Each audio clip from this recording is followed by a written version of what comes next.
people think that there's a TED Talk formula. Give a talk on a round red rug, share a childhood story, divulge a personal secret, end with an inspiring call to action. No, that's not how to think of a TED Talk. In fact, if you overuse those devices, you're just going to come across as cliched or emotionally manipulative. But there is one thing that all great TED Talks have in common, and I would like to share that thing with you. Because over the past 12 years, I've had a ringside seat listening to many hundreds of amazing TED speakers like these.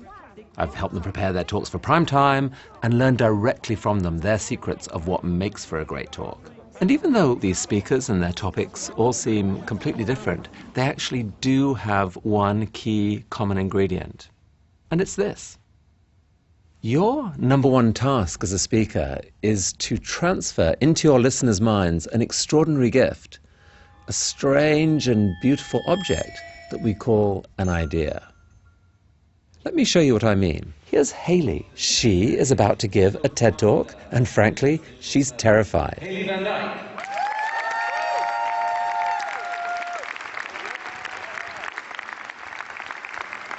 Over the course of 18 minutes, 1,200 people, many of whom have never seen each other before, are finding that their brains are starting to sync with Hayley's brain and with each other.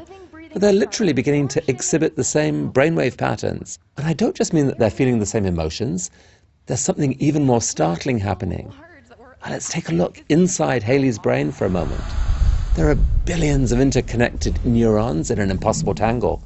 But look, here, right here, a few million of them are linked to each other in a way which represents a single idea. And incredibly, this exact pattern is being recreated in real time inside the minds of everyone listening. That's right. In just a few minutes, a pattern involving millions of neurons is being teleported into 1,200 minds just by people listening to a voice and watching a face. But wait, what is an idea anyway? Well, you can think of it as a pattern of information that helps you understand and navigate the world. Ideas come in all shapes and sizes, from the complex and analytical to the simple and aesthetic. And here are just a few examples shared from the TED stage. Sir Ken Robinson, creativity is key to our kids' future. My contention is that creativity now is as important in education as literacy, and we should treat it with the same status. Elora Hardy, building from bamboo is beautiful. It is growing all around us. It's strong. It's elegant. It's earthquake resistant. Chimamanda Adichie, people are more than a single identity. The single story creates stereotypes. And the problem with stereotypes is not that they are untrue, but that they are incomplete.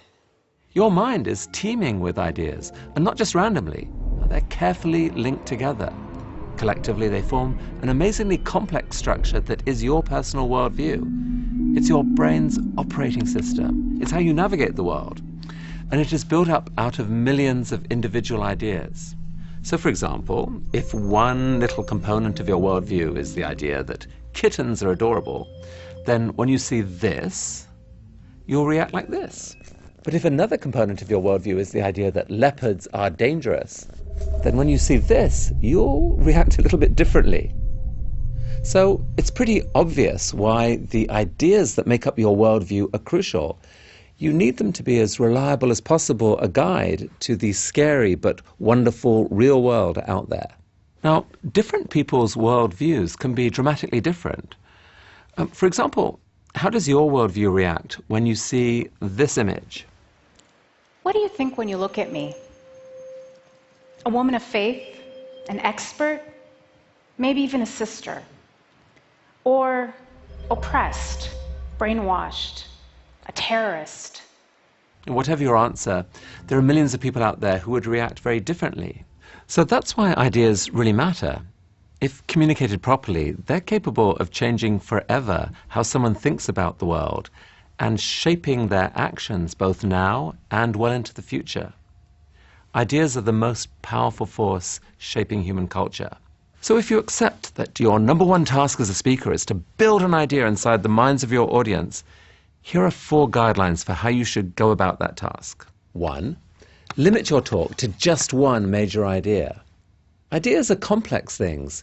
You need to slash back your content so that you can focus on the single idea you're most passionate about and give yourself a chance to explain that one thing properly. You have to give context, share examples, make it vivid. So pick one idea and make it the through line running through your entire talk so that everything you say links back to it in some way. 2, give your listeners a reason to care. Before you can start building things inside the minds of your audience, you have to get their permission to welcome you in. And the main tool to achieve that? Curiosity. Stir your audience's curiosity. Use intriguing, provocative questions to identify why something doesn't make sense and needs explaining.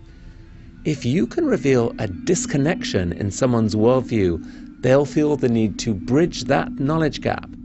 And once you've sparked that desire, it will be so much easier to start building your idea. 3, build your idea, piece by piece, out of concepts that your audience already understands.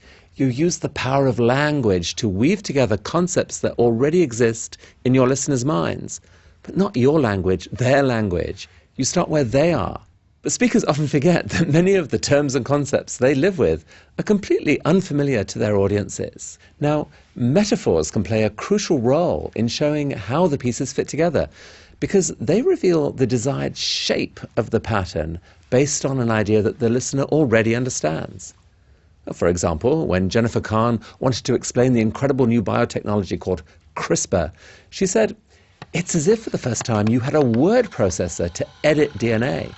CRISPR allows you to cut and paste genetic information really easily."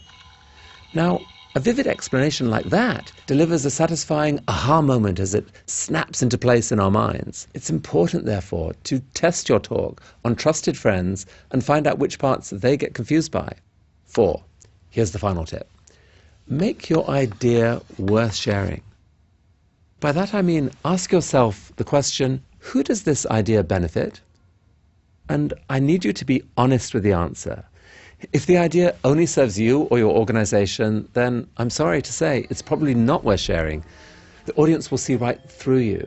But if you believe that the idea has the potential to brighten up someone else's day, or change someone else's perspective for the better, or inspire someone to do something differently, then you have the core ingredient to a truly great talk, one that can be a gift to them and to all of us.